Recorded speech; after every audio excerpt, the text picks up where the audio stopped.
So I'm the noisy one. So my name's Lesley Pullen. I think some of you hopefully know me. I'm an art historian. I cut my teeth here at SOAS from start to finish.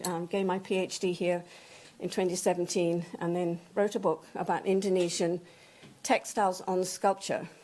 So when Christina asked me to do some work for this conference, I said, no, I can't do it on the textiles from the Philippines because I knew Fiona was going to do that. So she said, well, do Indonesian textiles, that's what you know. And Louis Copplestone, who is the curator here from South and Southeast Asia at the V&A, has been here less than a year, and he tells me he's not a textile person, and because I lecture at the V&A on Southeast Asian art history, so he agreed and Fiona agreed that I would be the V&A person. So please know that I'm an independent researcher. I know the V&A well. I teach there a lot.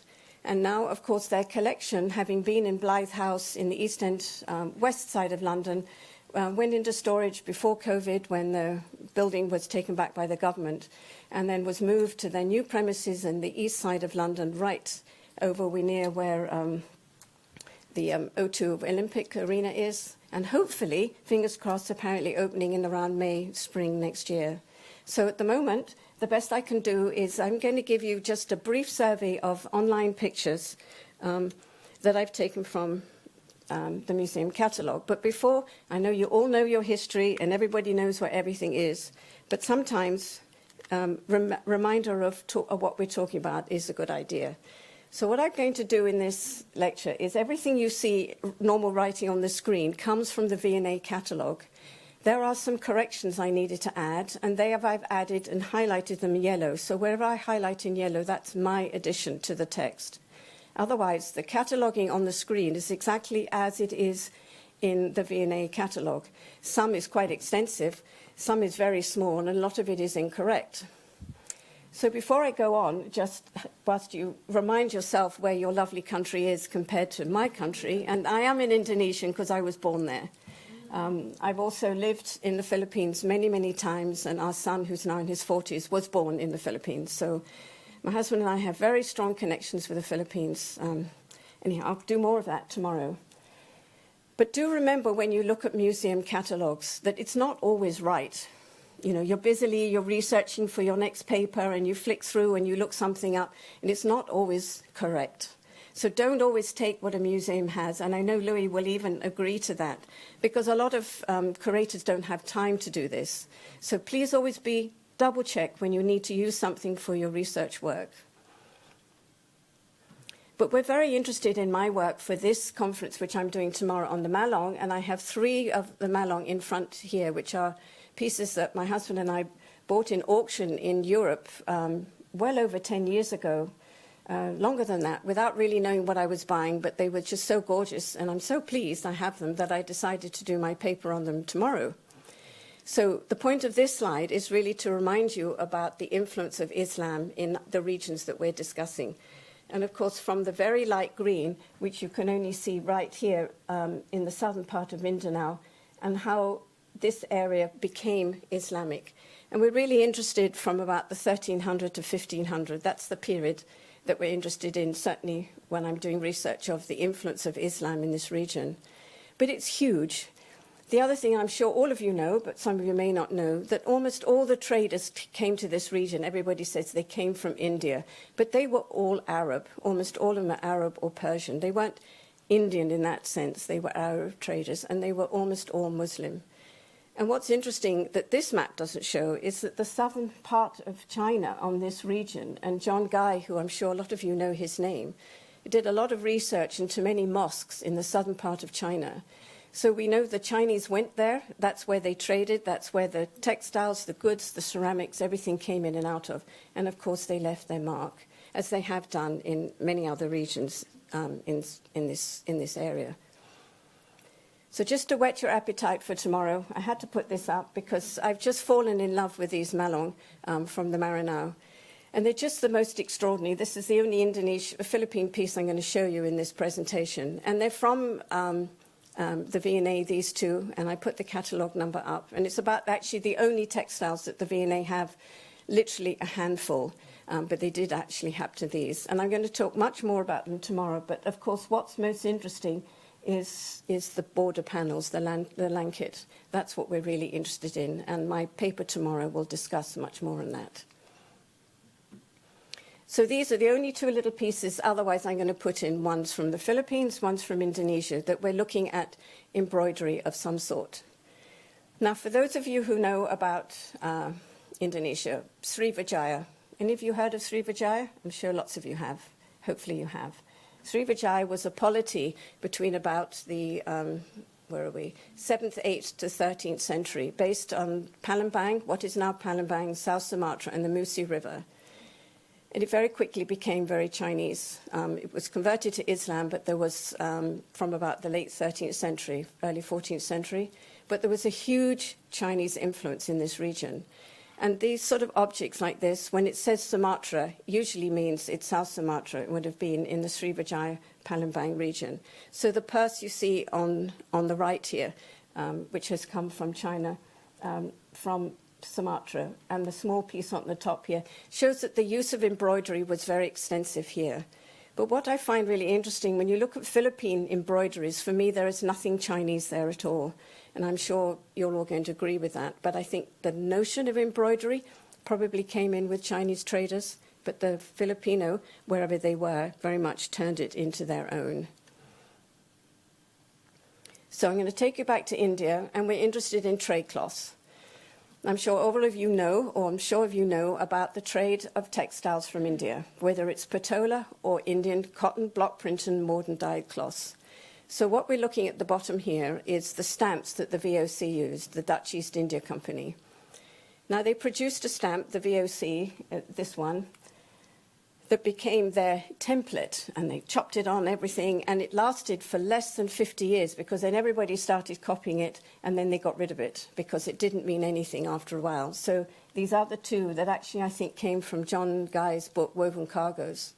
If you don't know that book, you should read it. For somebody who's interested in trade and textiles in this region, his book is really a benchmark of something that should be read. So what we're really interested in is this area up here in Ahmedabad, and this region down here. These were the two textile coasts.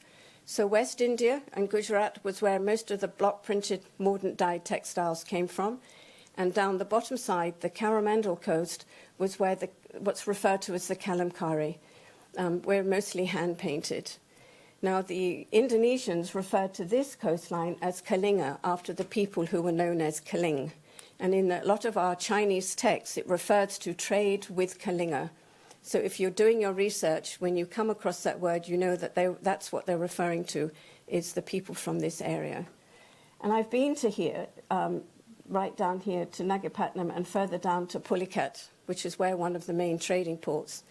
And if you'd like to imagine the Portuguese and then followed by the Dutch, these textiles were traded in huge quantities, barrels and barrels and barrels of them. And what did they trade them for? Spices, the spices that came from eastern Indonesia.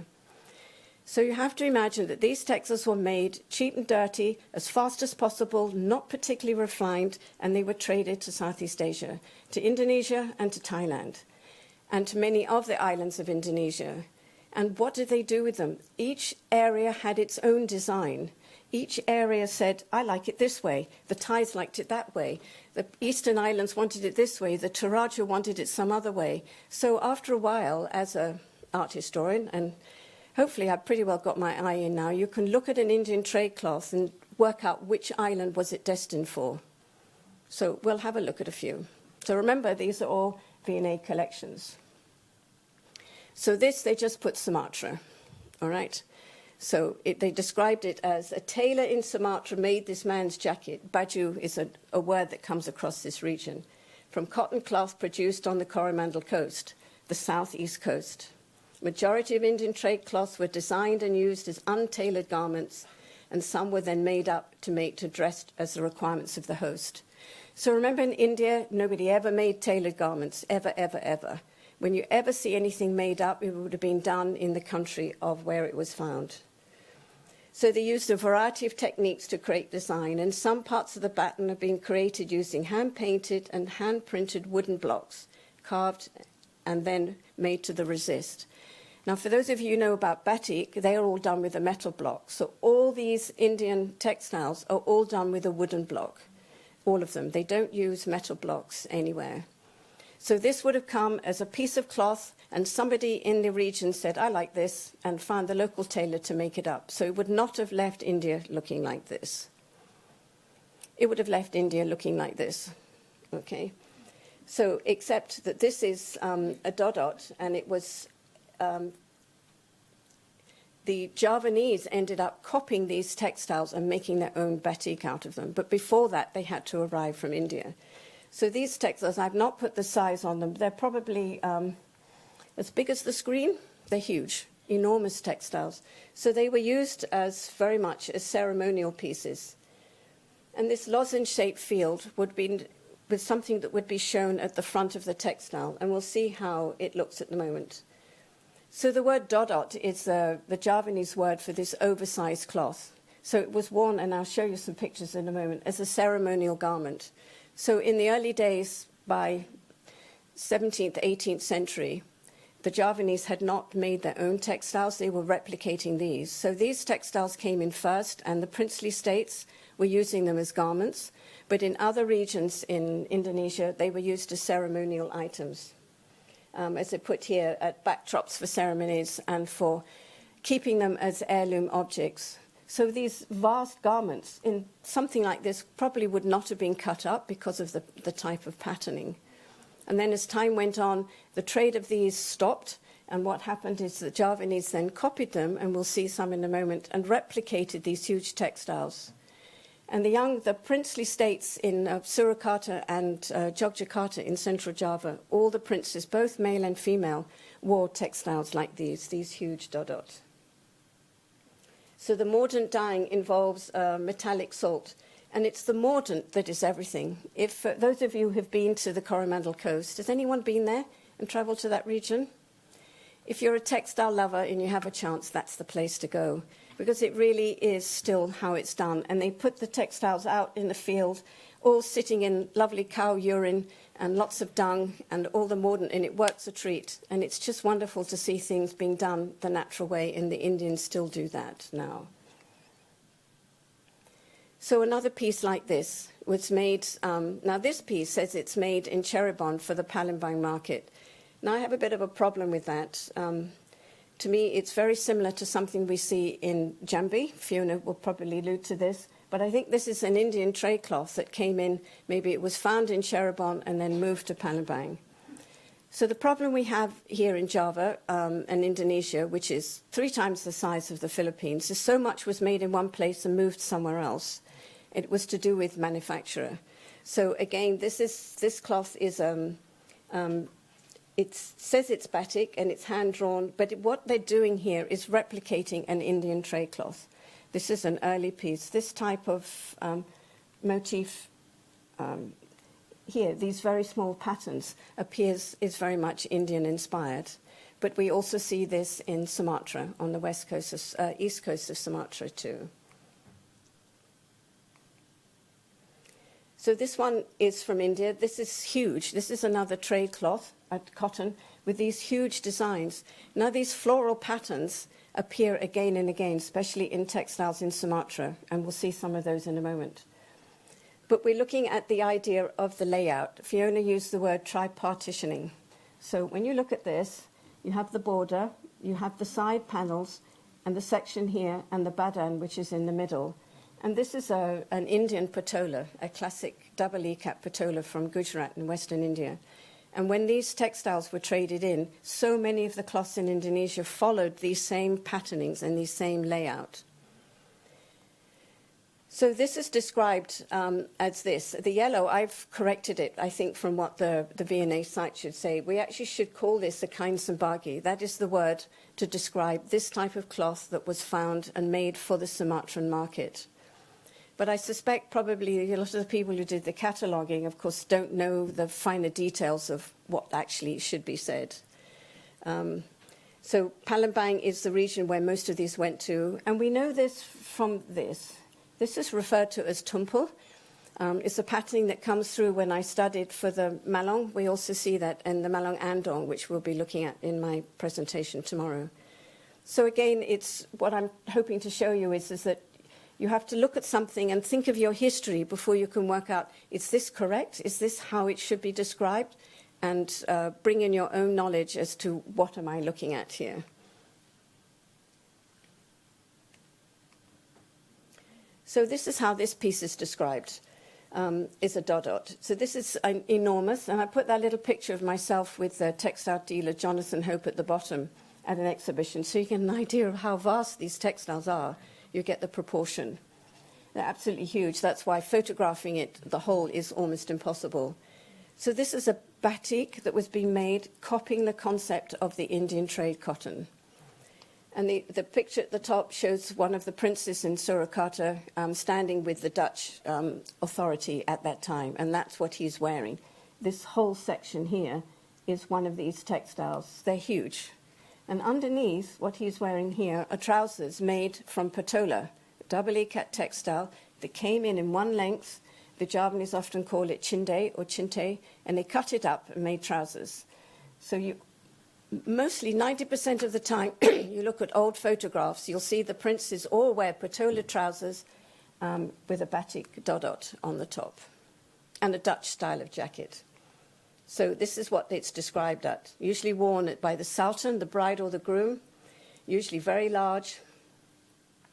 The size indicates, so if it's the sultan, it's allowed to sweep the floor, otherwise definitely not sweep the floor. In Central Java, Yogya batiks are distinguished by the strong brown, blue, and white. It's about the only batik, because I'm not really focusing on batik, but blue, it's for Yogyakarta, which was a breakaway court from Solo, which then became Surakarta, and it's now become Solo. So the original Central Javanese court was called Surakarta, and their batik tend to be much more on the yellow ochres and the off-white and the cream color. And when Jogja then split away, the blue then became apparent and there's much more white. So again, it's a case of knowing your history when you look at the textiles as to where it comes from, what are you seeing. So we've just been talking about this. So here is an Indonesian version of the Pelangi, the silk resist. So what I've added, so on the catalogue, on the V&A, it said nothing more than the caption at the top. So we've found in Kelantan, Pontianak, Palembang, Java, Bali, and Sumbawa, very popular with Muslim regions, especially on the coastal littoral areas. You find very little Pelangi will be inland in the uphill states, certainly not in island Indonesia and Borneo. You won't see it inland at all. So the techniques are tie-dyed, as we talk, and then stitch resist. So this bit here, this is all the stitch resist at the top here. When you see the sections with a hole in the middle, you know that they literally stitched it and pulled it up. There is a number of textiles, so we just called it Pelangi Tritik in Indonesia. That's how it's referred to. And a lot of them were made in the north coast of Java and Bali, and many of them were sent to Sumatra, and they're used for Muslim headcloths, women's dress or over the shoulders as well, but very popular in the Islamic world. Then a few more from the collections. There was a good selection of photographs in this one, which I really like, where it actually has, it looks almost like an Indian sari because it has a border down the middle here, which is very similar to how a lot of the batik textiles have been made. Whereas normally the Pelangi just comes in one great piece, but this one has been actually made with something a bit more interesting going on in the middle. So this is what the V&A describe it as. Both Malay living in Indonesia and the Cham in Cambodia create patterns in a silk fabric using tie-dye known as Pelangi or Tritik. In Indonesia, Pelangi translates as rainbow, possibly referring to the vibrant colors, which means every time there's a different color. For those of you who know batik, you have to put it in and out of the dye bath and take the tie and dye on and off each time. So it takes a lot of work, same as doing batik with many different in and out of the dye bath. But this is really quite a beautiful piece, and it was well photographed from the website with all of the different pictures. Now, Fiona very briefly touched on, this is a bit of a problem. So here this piece appears, and this is all it says, Toba Batak. So the Batak, Sumatra is a big sunken great island, bigger than the rest of them, the first island on Indonesia, and Lake Toba is at the top, which is a sunken volcano caldera, and the Toba Batak live in that region. And I come from Medan, that's where my mum and dad were back in the 1950s. So I went up to this area many, many years ago to have a look at it all. Now they've been, Sandra Neeson, the famous scholar who did all her PhD on the Batak, took the textiles back to the region, but almost all of these textiles had died out. So I had a problem when I saw this, and this is an incomplete photograph, and this is what the description, it just says probably a ritual cloth, but it doesn't say anything else. So I had a look up at Sandra Neeson's book and tried to work out what section of the Batak cloth is this piece. So this textile at the top I just took from the Met Museum. The Met actually calls it a ragiduk, which it's not. It's actually a pinansan. And we actually donated a piece from our own, the Pullen collection, very similar to this, to Sandra Neeson's book. So this section is similar to this. So this is the technique that we're looking at here, this supplementary weft in cotton. And it's all through these Batak textiles. But when you open the museum and you come across this and you think, oh, yippee, this is a finished piece, but it's not. It's a part of something. So again, the cataloguing was incomplete because probably the person didn't know what they were doing. So more research was needed to try and work out. And even now I'm not happy with how I've described it because I need to see the whole thing. So this is a particularly interesting story, a pair of trousers. It was made in Linga for the Malay prince and was presented by Kustaji Furmarose, and that's a Parsi name. The Parsis came from Western India and were big living in Singapore, and the Parsis loved glitz and glamour. And so these trousers were donated, and he partnered by this company in 1845 to form this company, and had these trousers made. So these were made that came just below the knee, and would wear a pair of white stockings underneath, just like gentlemen of old would have worn. So something like this, again, there was nothing else, no other description on the site, but what's nice is this, obviously, if you could get close to it, tells you, where it came from. So the courts of Thailand, Cambodia, Malay Peninsula, and coastal Indonesia were all renowned for their sumptuous gold brocades. And the gold brocades were known as kain songket. And songket was very popular in this region. The further east you go in Indonesia, you don't get kain songket. But it's very popular in the littoral areas of the coastal regions and very much in the Malay world. And it varies considerably, but probably the finest of all is in the Minang, and then Palembang, and then the east coast of Malaysia, I have to say, is not quite so good because of the quality of the gold. Now, this piece was also very badly catalogued. The minute I saw this and said, this is wrong, this is not a skirt cloth. This comes from the Minangkabau, which is in West Sumatra. If you look at that, and you know what I know, this is just the end of a headcloth, and I'm going to show you something in a minute. So it's actually, they describe it as a skirt cloth, 2 lengths sewed together at either end. A second or third is the broad band. It has all this wonderful description with the patterning. This is all supplementary weft on here. But in fact, the badan is plain black. It is that. But the correct terminology is a tangkululak. This is what it is. It's a headcloth, a female headcloth. So this central section, and we own one in the Pullen collection, it's probably as long as this screen. The central section is the plain colour with the patterning at either end. And the women wear this buffalo horn headdress. So the plain section's in the middle, and of course the pattern section is turned around at the end. So maybe the person who did the cataloguing with this was only shown a bit. They had no knowledge, they had no nothing. But this is an absolutely classic Minang piece and definitely needs redoing. This, I find, was a good catalogue, and actually this is a beautiful piece. This is really nice. So the word sarong is misleading, because for most of us in the Malay world, sarong means a tube skirt. So this should just be called a kain. It's just a length of cloth, and it's not a sarong. It would be a shoulder cloth. So this comes from Palembang in South Sumatra again. When it's a shoulder cloth, if you look here, when I taught my students about textiles, you see the folded line down the middle, because this is worn, folded over and worn over the shoulders. So as a student of art, you have to look at the textile and see where is the wear. Are there pinholes? Is it being folded in a certain way? How was this textile used? Can it help me work out what it is? So their description here is incorrect because it's not a sarong. It is all the other things. They call it a songket. So it has the tumpul border pattern, very much here. It's a very rich design. And this whole design here on the central, this is weft ikat called limar. So it's referred to as a songket limar. It's weft ikat and supplementary weft gold thread together. So staying with Sumatra, and I'm sure some of you hopefully have seen these before. So this is referred to as the ship cloth. It should actually say pulapai. That is what a ship cloth is, and this is just half of it or part of it. So a long rectangular design with the woven design of two stylized ships. So it's cotton supplementary weft weaving.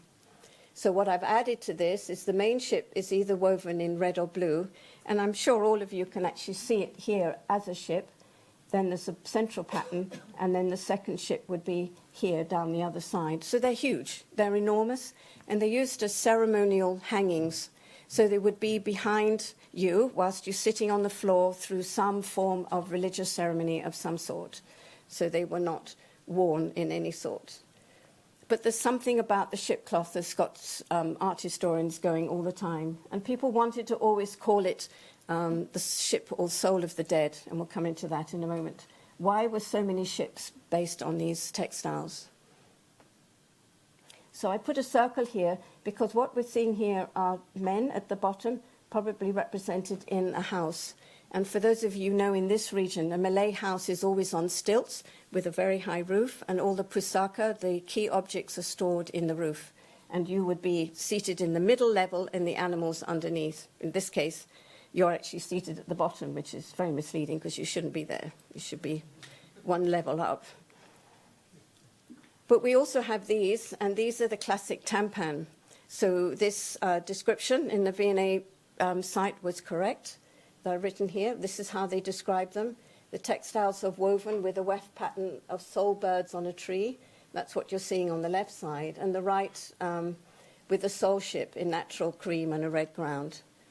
But what I'd like to add here, these were widely used for transition ceremonies, tooth filing, circumcision, or initiation into adulthood. And they're best described as a soul ship. Many scholars years ago would always call them, oh, it's ships for the dead. It's all to do, everybody has ships in this area. It's all to do with taking your ancestors and going to the afterlife. But I think Robin Maxwell, in her the best book ever, the book that she wrote on textiles, prefers to call it a soul ship. It's about carrying you rather than the ship of the dead. The other thing I would also say that Lampung, being in the southern tip of Sumatra, was a key trading port. They grew pepper. Everybody came there for pepper. They also came for gold. So ships were paramount in the life of the people in Lampung, so hence it appeared in all of their textiles. They also had the tampan like this, and the V&A happened to be luckily to have one in sections, all kept together that hadn't been cut. So what I've written here in yellow, that they kept them uncut like this in the square sections, so they could use them as a platform for wedding ceremonies. For you, your bride and your groom will walk on them on the way to your wedding. I've also been in Palembang a few years ago, where a songket was made especially long and narrow for you to walk on your way to your wedding. So sometimes the textiles are not only to be wrapped around the body in this region. And in fact, Sumatra, for me, I love the most. Sumatra and Bali has the biggest variety of textiles and their uses. So again, we're still in Sumatra, and now we're in Lampung, right back on the southern tip of Sumatra, where they have this woman's ceremonial skirt called a tapis. And this is a tube, but it's made in two parts with a join here in the middle. And this is a detail of the border pattern. So these were good photographs in the V&A site, and this is the women of the Pemmingier. And in Lampung, there are about 5 different groups, and each group has a different type of tapis. They are the richest and most exquisite of all the textiles in this region, quite extraordinary. They're usually made of 2 or even 3 sections. This one actually has ikat along with this floss embroidery, and often little metal sections that are called chumuk, which are mirrors that were cut and then brought in from India in the old days. Now, of course, they just use some sequins of some sort. Or they refer to it as floss. So Robin Maxwell describes this as a man with a sunburst head. Sometimes the men have stars coming out of their heads, but we haven't worked out why does the man look like this with a sunflower head. We don't seem to have any knowledge. So the realism in the depiction of the ships and the sunburst head, and the ships are paramount, as I said before, and they really used announcing the rank of the local ruler. The women would wear these at a ceremonial time. They're not worn on everyday occasion. And this old photograph I took in the Museum Lampung, where you see some wonderful old pieces hanging about. And this is actually a woman's headdress, would be put on front of a headcloth, and it's beaten gold. And again, it represents the ship. Appears in everything, the ships, everything in this region. So I take you briefly to the eastern islands of Indonesia. 3 textiles here, just to confuse you. The one on the left actually is from Cambodia. And we put this up for the reason, then I'll highlight that little picture, because we're looking at the layout, again, the tripartitioning of the textiles. The same thing, these two, as we've seen earlier, that comes from the idea from the patola. This picture I took when I went to Sikka, were taken many, many years ago. They're actually quite dull, these textiles, but they really do replicate patola, but not in the colorings. It's very much shades of brown and black and natural materials. So here I'll show you the copies from the Tapi collection, where you get to see the layout of what the Indian textiles are like. And this is what's happening through the whole of this region, and even in Cambodia. These Indian textiles, you cannot overestimate how important they were here, whether they were traded as heirlooms, they replicated the patterns, the design, they used them to wear them, they cut them up. It was just insurmountable what happened to patola. So this has nothing to do with the V&A. So I finished just quickly with weft ikat from Palembang and from Bali, 2 different designs of what they look like. So the middle section is Palembang and the right section is Bali, and the type of loom that is used. So up here in Palembang, normally an ikat is in a fixed upright loom, but they are still making it here on the ground on a foot brace loom, but with a similar type of technique. But the actual design and the look of the colors between the 2 regions is quite different. And I'll finish with this one, with the types of looms, the foot brace looms that you see in the regions from Sumatra to Flores and Bali. And Fiona did quite a lot of looms, and I don't go into weaving techniques, it's not my thing at all. So I'm not going to talk a lot about looms, but I quite like the images of how they are. But I think my most favorite is this lady, and we took this when we went to Flores many years ago. And at the end of the day, when the sun goes down, she takes the front pin out from the warp beam, out of the ground, rolls it all up, and goes back inside. Wonderful. You know, it's so easy to do, whereas everything else, of course, is much more fixed. So thank you very much.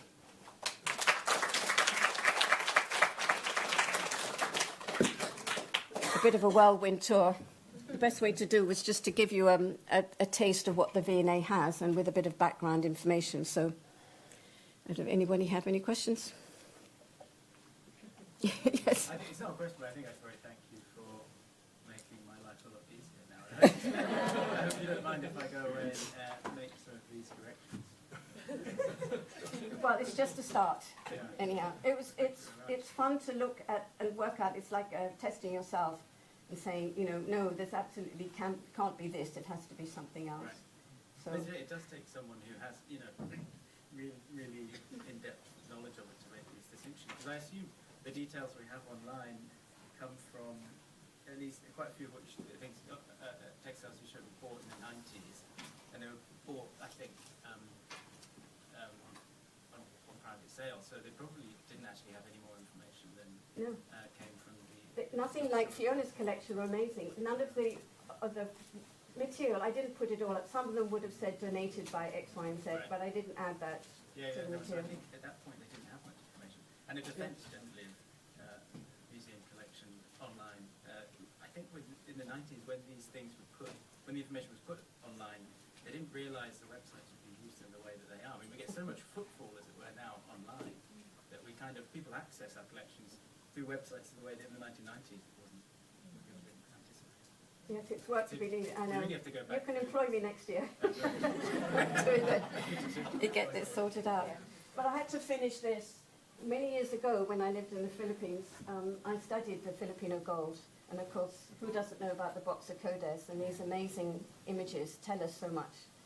But we'll talk about that tomorrow. So I just finished with that to remind us why we're here. So I have some pieces down here. Please, I do hope you'll come and enjoy them. They're all from our collection, especially the melon, which I'm most excited about.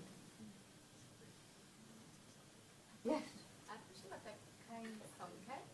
Do you know the process of wrapping the gold around the cotton thread? Like, is it like a golden floss that they just, like, it just sounds like very meticulous work. A lot of it was called Penang Macau because it was actually made in Macau, China. It actually is, excuse me, using my finger, I don't need to be rude. You take your thread literally and wrap it around the cotton. But there's a great difference in the quality. The Minang have the best. Their songket is unparalleled. Then after that is in Palembang in South Sumatra and then Bali. When you go to the songket in Bali, it's very poorly done. It wears away very quickly. You look through a microscope, you can see the cotton unraveled straight away. So you have to start to learn by looking at the gold and the weave, and you can tell then where it's come from as the quality of the gold that they used as well. But certainly the Minang are the best. Yeah. Is it similar to the gold wrap Japanese silk thread? Possibly, I don't know how the Japanese do that, but the same. But it's all in the weave too. But when you go to Kelantan in East Malaysia, it doesn't. The gold they use is terrible now. It's all looks like a metal, very shiny. It has no, and it's stiff, has no subtlety to it at all. So if I was to give you something from Minangkabau, it's like a snakeskin, literally. It's just It's heavy. Yeah. heavy and just folds over the body. It's unparalleled. It's just the best.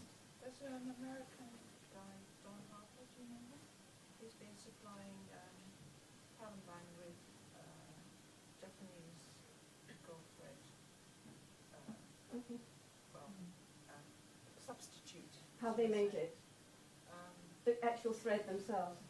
no, it's substitute which the weavers in Palembang find acceptable because it doesn't fade, because a lot of it used to be alloy. That's right. But Mike Hitchcock says that in Beamer they were actually making it there when he was doing his physical Okay. work. But yeah, I suspect a lot of it was in. Is that what's branded Silco?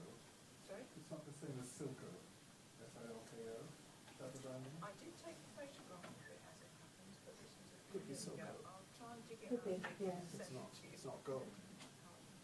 But the quality of what you see now is very difficult. I mean, it's just not there anymore. So you have to go back at least 60, 70 years to see the They used quality to of the gold. recycle, but they take the bits of gold thread out of old And they redo it, and redo it, Yes, which is in why some there's cases. not a lot left in other parts of the East coast.